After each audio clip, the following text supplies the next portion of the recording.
So, dadako na tayo sa ating paksa at ang paksa po natin ngayon ay may pamagat na hanapin ang Panginoon habang siya'y matatagpuan. Tumawag kayo sa Kanya habang siya'y malapit. At yan mga kapatid, yung buong title na yan, letra por letra, ay kinuha natin sa Isaiah 55 verse 6. Ang mga bersyon ng Biblia natin gagamitin ay ang Bagong Biblia at New King James Version. Liban na kung babanggitin. Ang ating title ngayon mga kapatid, ang main verse natin ay yung sa Isaiah 55:6. At yan mismo ang nilalaman ng talata. Nawala lang yung salitang inyong. Di ba? Ang sabi rito, 55:6, inyong hanapin ng Panginoon habang siya'y matatagpuan. Tumawag kayo sa Kanya habang siya'y malapit. Alam niyo mga kapatid, ang history ng lesson na to at ng verse na yan. Yung verse na yan, nandiyan na, matagal na yan siyempre sa Biblia. Nakatawag ng pansin sa atin ang isang post sa Facebook. Nakita po natin ito, pinost ng isang kapatid at nakatawag sa atin ng pansin. Sabi ko, maganda ata ito. Magandang itapik ito. Ito yung post mga kapatid. Post na isang kapatid na nakita ko. At in-screenshot ko. Yan ang screenshot niyan. Sabi diyan, don't wait until it's too late. Seek the Lord while He may be found. Sa Isaiah 55:6. Yan ay mga kapatid, post yan sa Facebook page na tinatawag na Cristiano. Ang ganda ng pangalan Cristiano. Yung pangalan ng Facebook page. Alam niyo mga kapatid, kaya nakatawag ng pansin yan. Then maganda yan, na bilang paalala sa bawat isa sa atin. Kung papansinin ninyo, bawat image dyan, mga kapatid, may mga tawag dyan, icon ba tawag dyan? O image, na merong mga salita sa ilalim. English. Pero tatapatan natin ng Tagalog yan. Madalas mga kapatid, 6 yan 6 na bagay yan Yung 5 yung naunang 5 dyan, madalas, sa pagbabahagi ng Ebanghelyo ay pangkaraniwan, Pangkaraniwan na naririnig natin. Yung mga dahilan na yan ng mga taong ayaw makinig ng salita ng Diyos. At maging yung mga nakakapakinig na rin ng salita ng Diyos. Yung mga dati nang nakinig at minsang nanampalataya na rin, naging aktibo. Pero dahil sa iba't ibang mga kadahilanan, wari bagang naging matabang sa kanilang pamumuhay Kristiyano. Alam niyo mga kapatid, yung message na yung post na yan, hindi lamang para sa mga hindi mananampalataya. Pero kasama din yung mga hindi mananampalataya, lalo na. Pero kasama rin tayo mga mananampalataya. Hindi lamang yan para sa mga hindi nananalig o nananampalataya, kundi maging sa mga nagsasabing katulad natin, nakilala natin ng Diyos, at sa mga nagsasabing nananampalataya, yan talatang yan sa Isaiah 55:6 ay isang paanyaya yan ng Diyos na sinabi sa Israel noon na patuloy na inaanyayaan tayo ng Diyos na hanapin natin siya, hanapin natin ang Panginoon at tumawag tayo sa Kanya. Titingnan po natin mamaya isa-isa yan mga kapatid, yung nakalagay dyan sa post na yan. Pero bago yan ay tingnan natin yung naka-quote na talata na siyang main verse natin sa yung binasa natin kanina sa Isaiah 55:6. Pag-aralan muna natin yung content nito. Tingnan niyo mga kapatid. Inyong hanapin ang Panginoon habang siya'y matatagpuan. Yung paghahanap sa Panginoon dito mga kapatid ay hindi naman literal na hahanapin mo siya dahil nawawala siya. Hindi naman nawawala ang Panginoon, no? Pero inaanyayahan tayo na hanapin. Hindi naman dahil siya hindi pa natin natatagpuan ang kaligtasan. At pwede rin, lalo na kung hindi mo pa natatagpuan ang kaligtasan. Dapat mong hanapin ang Panginoon. Pero hindi nga lang para sa ganun yan Kasi yung paghahanap sa Panginoon ay makikita natin sa pag-aaral natin ngayon. Ito'y hindi naman literal na hanapin mo siya na ang ibig sabihin lang yan mga kapatid. Pag sinabing hanapin ang Panginoon, ibig sabihin hahanapin natin at aalamin natin ang kanyang mga kagustuhan ang kanyang mga kalooban. Kung ano ba ang gusto ng Diyos. Kung ano ba ang kalooban ng Diyos na dapat nating gawin, na dapat nating ipamuhay. Kahit na ikaw ay isang mananampalataya na kay Kristo, kailangan pa rin na tuloy-tuloy lang ang paghahanap sa Panginoon. Patuloy sa paghahanap ng kanyang kalooban. Katunayan, yung verse na nga yan, mga kapatid, naka-address yan sa Israel. Ang Israel ay mga mananampalataya na sa Diyos, pero patuloy pa rin sila na sinasabihan na kanilang hanapin ng Panginoon. Katulad din yan ng panawagan dito sa sinasabi sa awit, no? Tingnan nyo na ang paghahanap sa Panginoon ay isang tuloy-tuloy na gawain yan. Awit 105:4. Hanapin ninyo ang Panginoon at ang kanyang kalakasan. Patuloy ninyong hanapin ang kanyang mukha.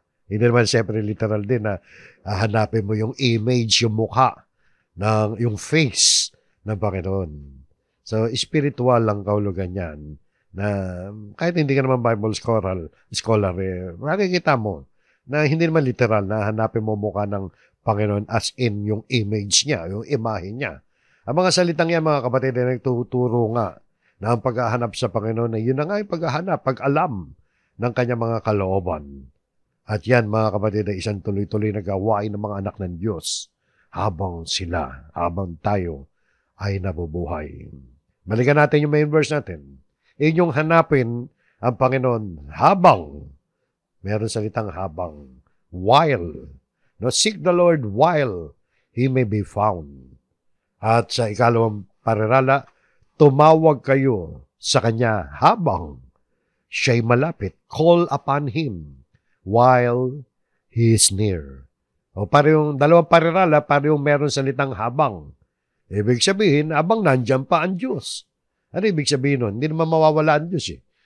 Ang ibig sabihin lang yan, mga kapatid habang nandyan pa ang pagkakataon natin. Habang matatagpuan pa natin ang Panginoon, hanapin natin. Habang malapit pa siya. Bakit habang? Bakit? Kung pwede ba mangyari na dumating ang pagkakataon at panahon na hindi mo na matatagpuan ang Panginoon kung hindi mo siya hanapin ngayon? Maaari ba mangyari na hindi ka na makatatawag sa Diyos at kung tumawag ka man ay hindi ka na didinggin ng Diyos dahil hindi mo siya tinawagan ngayon? O pwede ba mangyari yun? Pwede po, mga kapatid. At yan po ang mensahe ng talatang yan. Huwag nating hintahin na dumating pa ang huling pagkakataon. Wala nang pagkakataon na tayo'y makatatawag pa sa Panginoon at mahanap pa natin ang kanyang kalooban. Pwede kasi dumating yan. At yan ang itinuturo ng talatang yan. Alam niyo mga kapatid, tuloy-tuloy lang ang paghahanap sa Panginoon. Hindi naman natin makukuha kasi mga kapatid, sa iisang upuan, sa iisang Bible study session lang, ang pag-alam ng kanyang mga kalooban. Hindi naman common na bautismo na tayo tapos na ang pagkahanap sa Panginoon. Hindi naman common tinanggap na natin ang Panginoong Jesucristo bilang tagapagligtas at Panginoon ng buhay natin tapos na ang paghahanap at pagtawag sa Panginoon. Ang mga katagang hanapin ang Panginoon ay nangangahulugan nga na patuloy nating alamin ang kanyang kalooban. Patuloy na pagsasaliksik. Sabi nga mga kapatid, ang gawain yan, it is a matter of life and death. Yan isang tungkol sa buhay at kamatayan. Sapagkat kapag hindi mo ginawa yan, ngayon na may pagkakataon pa, pwede mangyari na mahuli na ang lahat. Hindi mo na magagawa talaga yan. Alam niyo mga kapatid, huwag tayo maging kampante o complacent kung tawagin. Yung overconfident tayo. Nasasabihin natin na sa ating sarili na nakasisiguro na tayo sa ating kalagayan sa harap ng Diyos. At dahil hindi naman tayo nakakalimot sa Diyos, kahit na, take note kahit na ikaw ay madalang, dumalo, at matabang at malamig pa nga sa pagdalo sa mga pagtitipon. Marahil po pwede mo sabihin nyo, kung ikaw ay masigla talaga, patuloy na nag-aaral ng salita ng Diyos, dapat lang talaga makarating tayo doon sa antas na talagang yung pananampalataya natin ay matibay na ano man ang mangyari sa buhay natin, kahit kailan tayo mamatay, sigurado tayo, maliligtas tayo. Bakit? Kasi patuloy nating hinahanap ang Panginoon. Patuloy tayong tumatawag sa Panginoon. Bahagi na ng ating buhay. Ganun dapat Pero yung iba, minsan maraming Kristiyano ang hindi dumadalo sa mga pagtitipon. Madalas mag-absent sa mga pananambahan. Mas marami pang absent kaysa sa present pag nagkakabilangan. Kung may attendance lang, kung may record lang na attendance, pag binilang mo, mas marami ata ang absent nito sa loob ng isang buwan. Halimbawa, 4 na linggo sa loob ng isang buwan. Isang beses ka lang dumalo at kung minsan hindi ka pa nakakadadalo. Lalabas niya sa isang taon. Mas marami ang absent. Di ba? At tapos sasabihin mo na hindi ka nakakalimot. Alam nyo mga kapatid, the mere fact, yung katotohanan lamang na ikaw ay madalas lumiban, mag-absent kaysa present sa mga pagtitipon, ay isang senyalis na yan na may panganib na ikaw ay nakakalimot kahit nasa isip mo ang Diyos. Bakit? Palagi kang hindi dumadalo. Ano nangyayari doon? Nilalabag mo ang utos sa Hebreo 10:25. Utos ng Diyos yan. Huwag nating kaliligtaan ang pagdalo sa ating mga pagtitipon. Isang halimbawa lang yan, mga kapatid. Huwag kayo masasaktan kung ganun kayo. Ito'y isang banal na paalala lang. Paalala yan na may pag-ibig. Alang-alang hindi sa akin. Hindi alang-alang sa mga ministro. Alang-alang sa inyo na madalas mag-absent sa pagtitipon. Abay, mag-isip-isip kayo. Baka nilalabag mo na yung utos sa Hebreo 10:25 na madalas nating ipaalala na huwag nating kaliligtaan ang pagdalo sa ating mga pagtitipon, kundi mag-aralan tayo sa isa't isa. Lalo na kung namamalas natin na nalalapit na ang araw. Huwag tayo maging overconfident na palagi nasa isip natin ng Diyos, hindi naman natin tinutupad ang kanyang mga salita. Sabi nga rito sa unang Korinto, sabi ni Apostol Pablo, kaya't ang nag-aakalang siya'y nakatayo ay mag-ingat na baka siya'y mabuwal. O kung inaakala mong nakatayo ka, dapat may pag-iingat ka pa rin. Hindi ko mo iniisip mo na nakatayo ka sa pananampalataya yan. Sa spiritual yan, mga kapatid. Iniisip mo matatag ka dahil nakatayo ka nga. Huwag mong kakalimutan na mag-ingat pa rin. Sapagkat kung hindi ka mag-iingat, ang sabi ng talata, baka ikaw o baka siya'y mabuwal. Baka mabuwal. Baka bumaligtad ka rin. Sumemplang ka rin. Sa iyong pananampalataya, matisod ka, kung mapaiwalay ka, manlamig ka, hindi mo alam. So, pwedeng ganon, di ba? Pero warning yan. Kaya nag-aakalang siya'y nakatayo ay mag-ingat na baka siya'y mabuwal. So, yan po mga kapatid. So, nakita natin, tumawag kayo sa Kanya habang siya'y malapit. Hanapin ang Panginoon habang siya'y matatagpuan. Yung pagtawag sa Panginoon, mga kapatid, paano ba tayo tumatawag sa Panginoon? Sa pamamagitan niyan, di ba, ng panalangin, ng prayer. Ano ba ang laman ng prayer natin dapat? Ang panalangin sa Diyos ay kinasasangkapan o binubuo ng alin? Puro hingi lang? Hindi puro hingi lang. Nandiyan yung pagpapasalamat, papuri, pagsamo, at kasama yung paghiling natin sa Diyos. Kapag ang isang mananampalataya ay palaging tumatawag sa Diyos, ay nagpapakita lang ito na, number 1, umaasa sa Diyos. Yun ang gusto ng Diyos. Sa Kanya tayo umasa, hindi sa sarili natin. At number 2, tumatanaw tayo ng utang ng loob sa Diyos sapagkat ang mga prayer natin ay may halong mga pagpapasalamat sa Diyos. So tumatanaw tayo, kinikilala natin na may utang na loob tayo sa Diyos. Hindi maaari ng isang anak ng Diyos ay hindi nananalangin. Kaya ang panawagan dyan, tumawag kayo sa Kanya habang siya'y malapit. Ayaw ng Diyos na nakalagak ang ating mga pagtitiwala sa ating mga sarili. Ang nais ng Diyos, yung pagtitiwala natin ay nasa Kanya. Di ba? The Lord will be your confidence. No? Trust in the Lord with all your heart.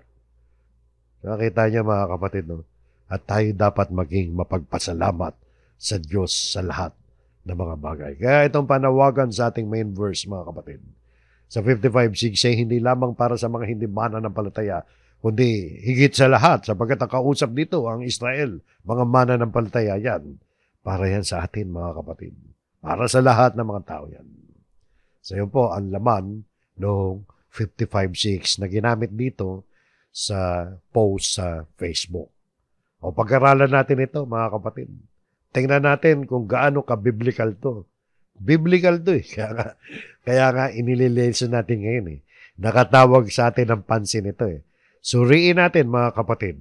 At mapapansin nyo dyan, mga kapatid, na yan eh, mga dahilan nga ng mga tao kung bakit malamig siya sa pananampalataya, malamig siya sa paghahanap sa Diyos, hanggang sa naubos na ang panahon, too late na, naubos na dahil naubos na ang panahon sa iba't ibang mga bagay.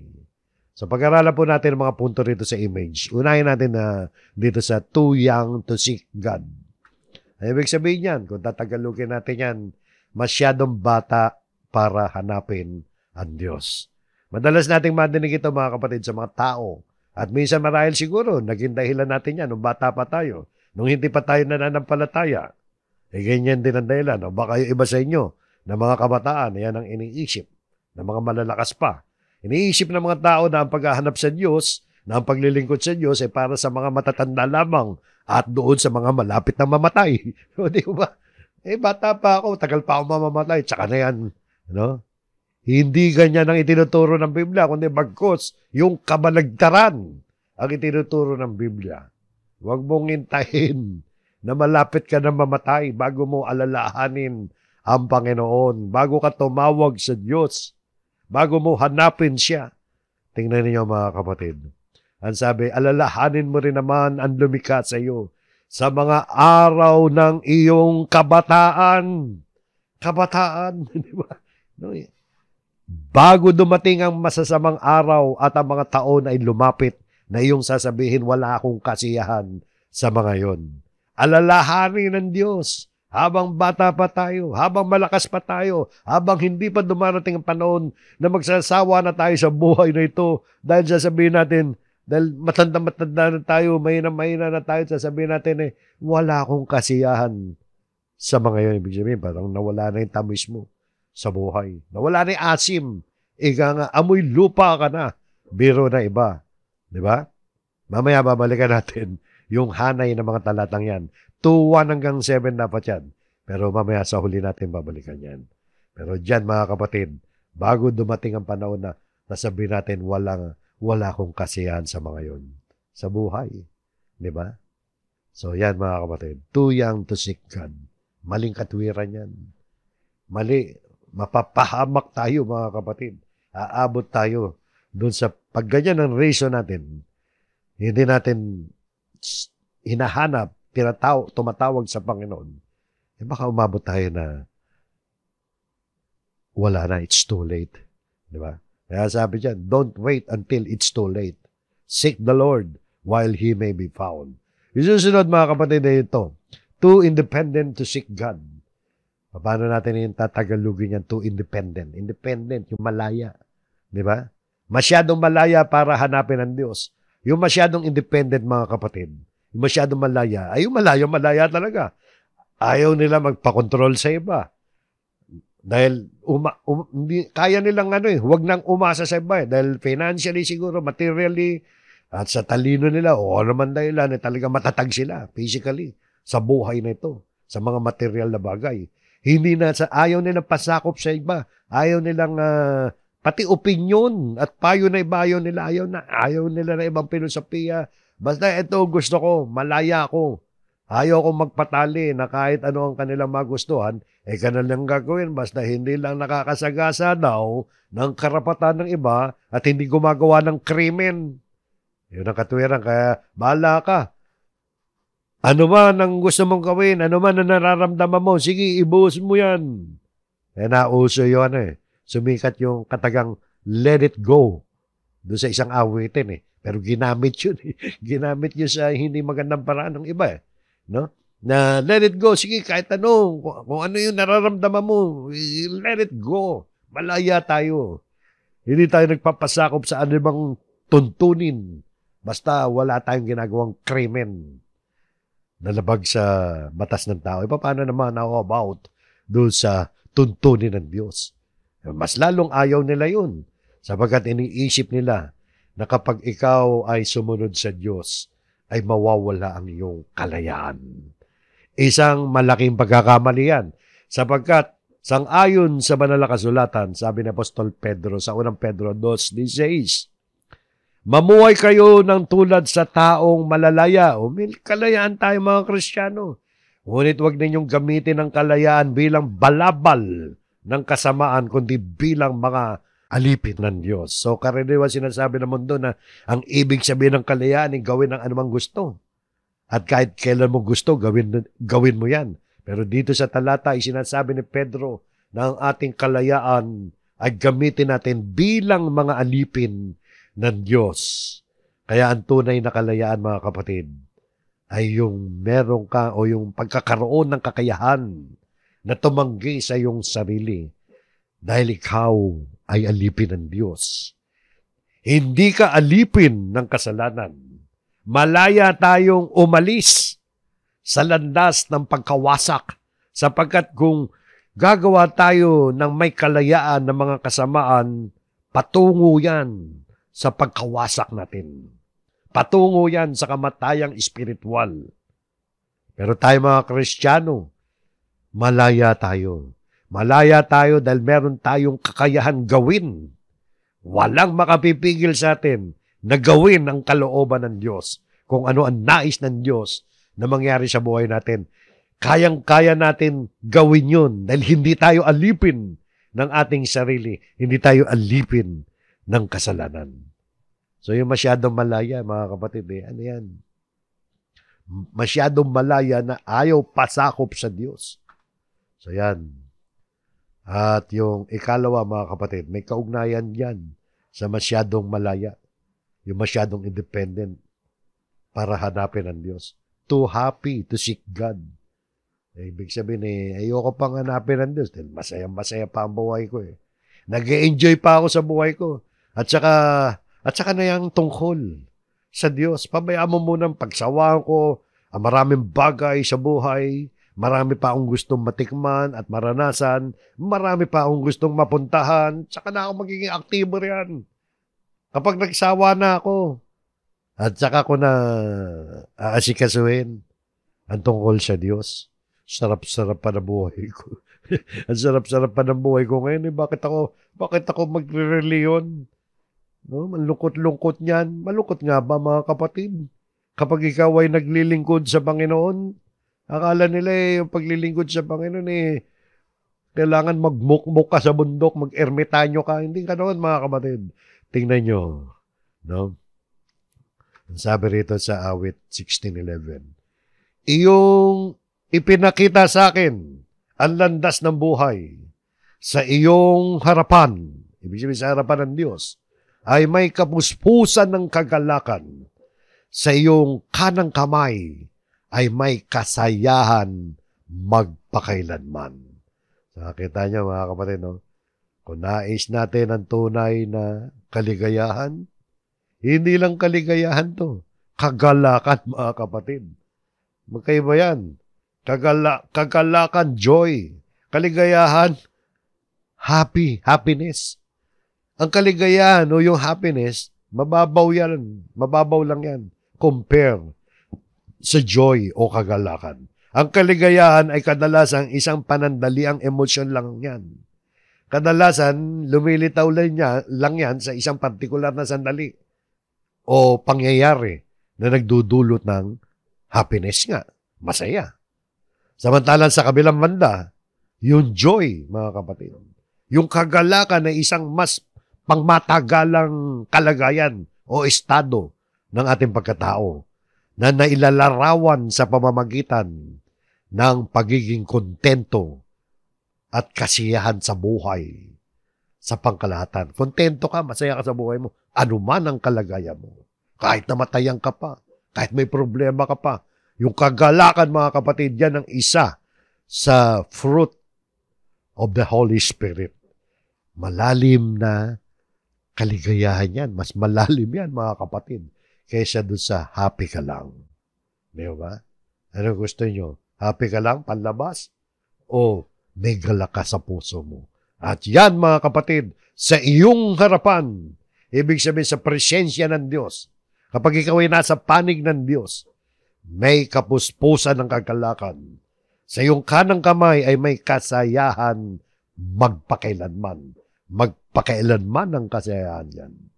Sa iyo po, mga kapatid. So wag yan, too happy to seek God. Wag mo i-reason yan. Dahil totoo yan, hindi ka magiging happy dyan. No? Pansamantala lang yan. At yung sumunod, mga kapatid, ay too busy to seek God. Ito, marami ito, mga kapatid. May hirap ka man o mayaman, sapul tayo rito, mga kapatid. Kapag hindi natin hinanap ang Panginoon, ginawa natin dahilan to. Yung masyadong busy tayo, masyadong abala para hanapin ang Diyos. Hindi lamang sa modernong panahon, noong unang panahon pa yan, sabagat noong unang panahon pa itong binabasa natin, na hindi lamang sa ating modernong panahon na abala ang tao. Panahon pa ng Bible times, abala na yung mga tao. Walang panahon sa Diyos. Dahil sa sobrang busy, at yung iba naman, kung tawagin natin busy-busyhan lang. Nagkukunwaring busy, no? Pero hindi tayo sa busy talaga, mga kapatid. Busy sa trabaho. At kung minsan, kahit walang trabaho, busy sa kalayawan. At kung minsan, busy na sa trabaho, busy pa sa kalayawan. Kahit anong busy sa trabaho, pag niyaya mo sa kalayawan, mas madaling mahila. Nakita niyo, mga kapatid, no? Kahit anong busy pa, mga kapatid. Pagdating sa kalayawan, walang busy-busy. Pero pagdating sa pag-aaral ng salita ng Diyos, pagdating sa paglilingkod sa Diyos, busy-busy. Alam niyo, mga kapatid, sabi ng Panginoon sa Kristo, dito sa Mateo 13:22, ang napahasik sa mga tinikan ay yung nakikinig ng salita. Nakikinig daw ng salita. Ito daw mga tao nakikinig ng salita. Ngunit ang kabalisahan ng sanlibutan at ang daya ng mga kayamanan ay sumasakal sa salita at yun ay nagiging walang bunga. Nakita nyo, tingnan nyo yung talata. No? Ngunit ang kabalisahan ng sanlibutan. Bakit ba nagiging busy ang tao? Kasi nababalisa Dahil doon sa kabalisahan ng sanlibutan, maraming pinagkakabalaan. Nadadaya ng mga kayamanan. Kaya ano nangyari? Kahit nakapakinig na ng salita ng Diyos, sabi nito, sumasakal sa salita. Yung salita ng Diyos ang tinutukoy dyan. Sumasakal sa salita, nasasakal ang salita ng Diyos. Kaya hindi nagbubunga. Parang hindi makahinga yung salita ng Diyos. Figurative yun, mga kapatid. Nakapakinig yan ng salita ng Diyos. Pero dahil sa kabisihan, dahil sa kabalisahan ng sanlibutan at daya ng kayamanan, yan ang yan ang nagpapabisi sa tao. Yung kanilang atensyon ay nakatuon sa mga material na bagay. So nauubos ang atensyon, nauubos ang panahon sa mga makamundong bagay lamang. Kaya ano nangyayari? Nakapakinig ka ng salita ng Diyos pero naiipit yung salita ng Diyos. Hindi nagbubunga ang salita ng Diyos. So masyadong abala para hanapin ang Diyos. Hindi katwiran yan. Lalong delikado yan.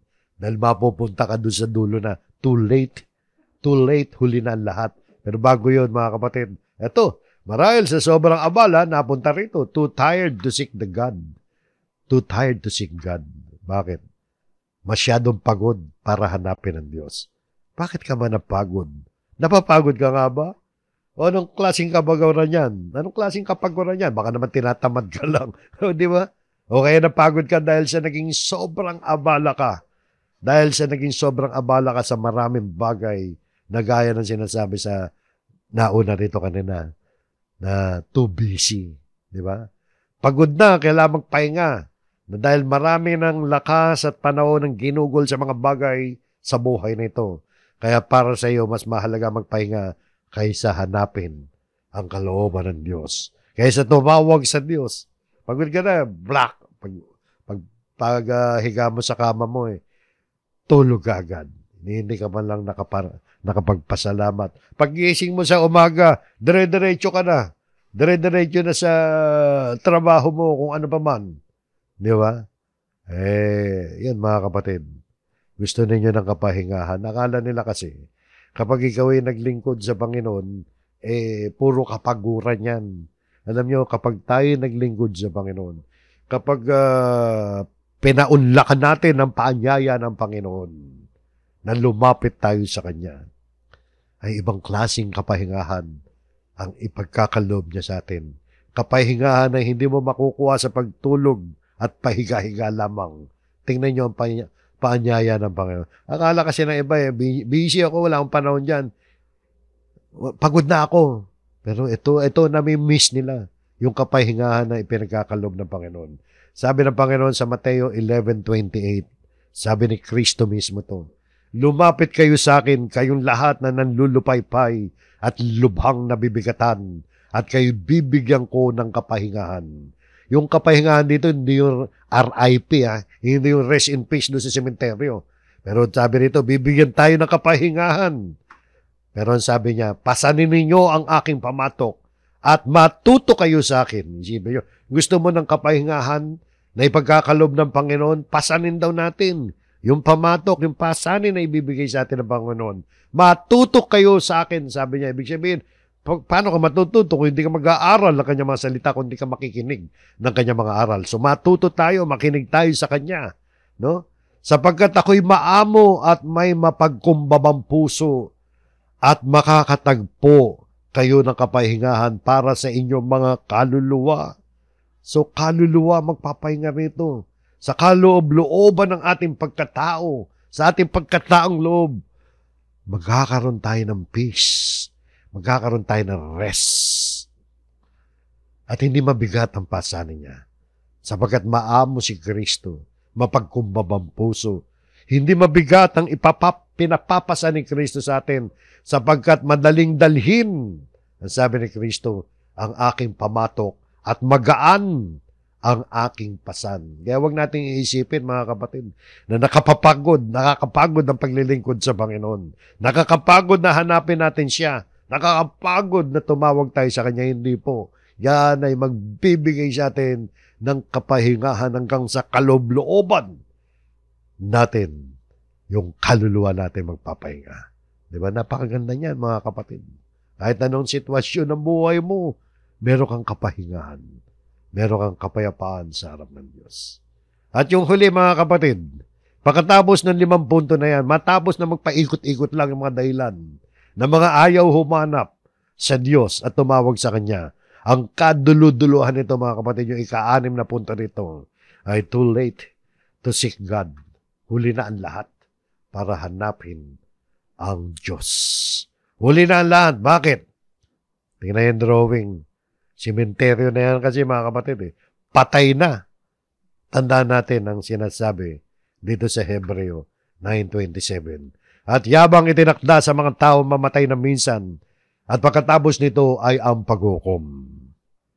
Nakita niyo, mga kapatid, patay na too late na yan. Alam mo, may isang kwento. Ordinaryong kwento lang to na nabasa natin sa social media ko rin nabasa to na may kaugnayan dito sa pinag-uusapan natin ngayon. Sa burol ng kanyang tatay, may isang babae na nag-request sa pastor na ipanalangin ang kaluluwa ng nakaburol. Ang sabi ng babae, Pastor, request mo sana ng pamilya namin na baka maaring sa gagawin ninyong funeral service ay ipanalangin po ninyo yung kaluluwa ng tatay ko. Ano ang sagot ng pastor? Sabi ng pastor, kapatid, kapag kukuha tayo ng isang pagsusulit o examination, halimbawa sa paaralan, kailan tayo dapat maghanda? Bago ang exam o pagkatapos na exam? Common sense, di ba? Sagot ng babae, siyempre po, pastor, bago po ang exam. Sagot naman ng pastor, tama ka. Bago mag-exam, ay dapat maganda at hindi pagkatapos. Ganyan din ang buhay natin. Bago matapos ang buhay natin sa mundong ito, ay kailangan maganda tayo na humarap sa isang pagsusulit sa harapan ng hukuman ng Diyos. Dahil sinasabi nga sa Hebreo 9:27 na pagkatapos ng kamatayan ay ang paghuhukom. Kaya mga kapatid, hanapin natin ang Panginoon. Tumawag tayo sa Kanya bago it's too late.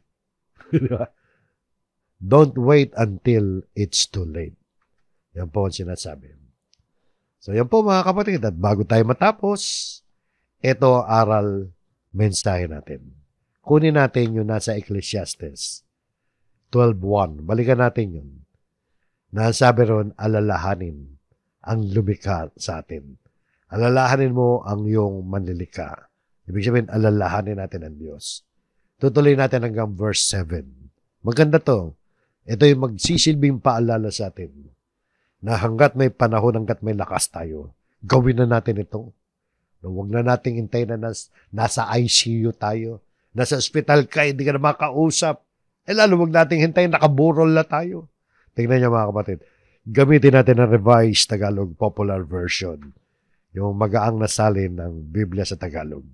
Ecclesiastes 12:1. Alalahanin mo ang iyong manlilika sa panahon ng iyong kabataan, bago dumating mga araw at taon na puno ng kaguluhan, panahong hindi mo na madama ang tamis ng mabuhay. Ibig sabihin, bago ka tumanda, bago ka manghina, alalahanin mo ang iyong manlilikha. So, hindi para sa mga matatanda at malapit na mamatay, di ba? Ang pag-alaala sa Panginoon. Tuloy natin, alalahanin mo ang Diyos bago makubli ang sikat ng araw, bago magdilim ang buwan at mga bituin, bago ka matabunan ng makapal at madilim na ulap. Ano yung pinapakita niyan? Puro dilim yan, mga kapatid. Bago makubli ang sikat ng araw, bago magdilim ang buwan at mga bituin, bago matabunan ng makapal na ulap, no? Madilim na ulap. Di ba? Ibig sabihin, parang bago pumikit ang mata mo, di ba? Bago ka mamatay. O kaya, bago ang paghuhukom na darating na, di ba, magdidilim ang araw, ang buwan ay hindi magbibigay ng liwanag. Bago mahuli ang lahat, alalahanin mo ang Diyos. Ito pa sabi, alalahanin mo siya bago humina ang iyong katawan. Ito tungkol sa pagtanda to.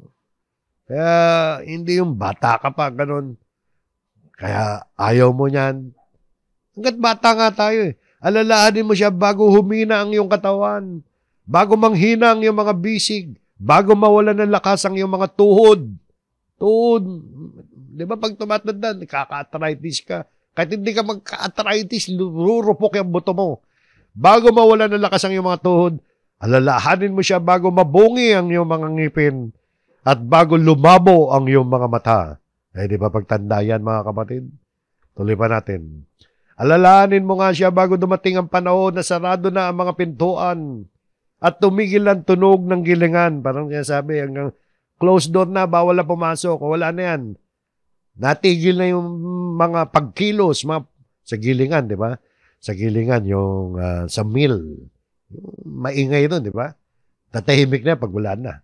Bago dumating ang panahon na madali kang magising sa himig ng mga ibon. Di ba yung mga matatanda, konting kaluskus lang nagigising agad. O ang tunog ng awitin ay tuluyan ng tumigil. Marahil nagpapahiwatig ito na bago ka mabingi. Di ba? Wala na, hindi mo na madinig yung mga awitin. Tuloy po natin. Alalahanin mo siya bago dumating ang panahong katatakutan mong umakyat sa mataas na lugar. O di ba pag tumatanda ka, takot ka na sa height, sa mataas na lugar. Bago dumating ang panahong di ka na makalakad na mag-isa. Yun. Bago pumuti ang iyong buhok at lipasan ng pagnanasang sumiping sa minamahal. Nawala na pati sexual desire mo sa katandaan. Darating ang araw na tayo pupunta sa huli nating hantungan at maraming tatangis sa lansangan. O, darating ang araw na ipoprosesyon ka na. Nasa ataol ka. Dadaling ka na sa huli mong hantungan sa sementeryo. Bago dumating na yun, darating ang araw na malalagot ang tanikalang pilak na nagdadala sa ilawang ginto. Kahit pilak pa yung kadena na yan, tanikala, kadena. Mapapatid din yan. babagsak ito at madudurog. Darating din ang araw na malalagot ang tali ng timba at ito'y babagsak at masisira. Ibig sabihin, pinakikita lang niya, may hangganan niyan kahit gaano ka kalakas. At sinlakas ka ng tani ka lang pilak. Kahit ika nga tali ka ng timba, halimbawa, malakas, di ba? Mapapatid ka rin. Dahil may hangganan ng buhay.